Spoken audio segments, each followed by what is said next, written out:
সুতার শুল্ক পোশাক শিল্পের জন্য এক নীরব আত্মঘাতী সিদ্ধান্ত। সম্মানিত উপস্থিত ভাই ও বোনেরা, আজ আমি এমন একটি বিষয় নিয়ে কথা বলতে চাই যেটা হয়তো কাগজে কলমে ছোট মনে হয়, কিন্তু বাস্তবে বাংলাদেশের অর্থনীতির হৃদয়ে আঘাত করছে। সুতায় শুল্ক। বাংলাদেশের পোশাক শিল্প আমাদের রপ্তানি আয়ের প্রায় ৮০%। ৪ কোটিরও বেশি মানুষের জীবিকা, গ্রাম থেকে শহর, একটি পুরো অর্থনৈতিক চেইন। আর এই শিল্পের মূল কাঁচামাল কি? এই শিল্পের মূল কাঁচামাল হচ্ছে সুতা। সমস্যা কোথায়? আজ সুতার উপরে যে শুল্ক আরোপ করা হয়েছে তা সরাসরি পোশাক শিল্পের উৎপাদন খরচ বাড়িয়ে দিচ্ছে। সুতার দাম বাড়ে, কাপড়ের দাম বাড়ে, পোশাকের দাম বাড়ে। আন্তর্জাতিক বাজারে আমরা প্রতিযোগিতায় পিছিয়ে পড়ি।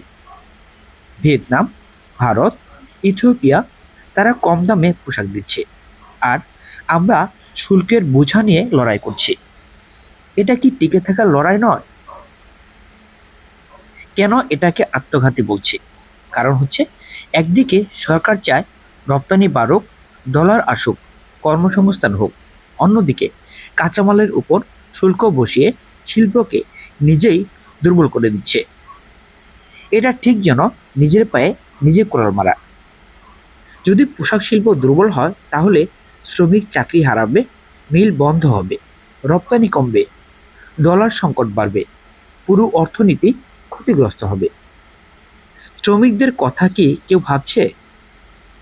একজন শ্রমিক মাস শেষে বেতন পায়, সে বাজার করে, সে সন্তানকে স্কুলে পাঠায়। কিন্তু যখন কারখানা টিকতে পারে না, শুল্কের চাপে বন্ধ হয়ে যায়, প্রথম আঘাতটা লাগে শ্রমিকের পেটে। সুতায় শুল্ক মানে শুধু সংখ্যা নয়, এটা লাখো পরিবারের কান্না। তাহলে সমাধান কি? স্পষ্টভাবে বলতে চাই, পোশাক শিল্পের জন্য ব্যবহৃত সুতায় শুল্ক কমাতে হবে বা শূন্য করতে হবে। দেশীয় স্পিনিং মিলকে সহায়তা দিতে হলে তা ভর্তুকি বা নীতিগত সহায়তার মাধ্যমে হোক, শুল্ক দিয়ে নয়। শিল্প বান্ধব নীতি ছাড়া রপ্তানি টিকে থাকবে না। বাংলাদেশের পোশাক শিল্প কোনো একক ব্যবসায় নয়, এটা জাতির সম্পদ। সুতায় শুল্ক রেখে এই শিল্পকে ধীরে ধীরে দুর্বল করা একটি নীরব আত্মঘাতী সিদ্ধান্ত।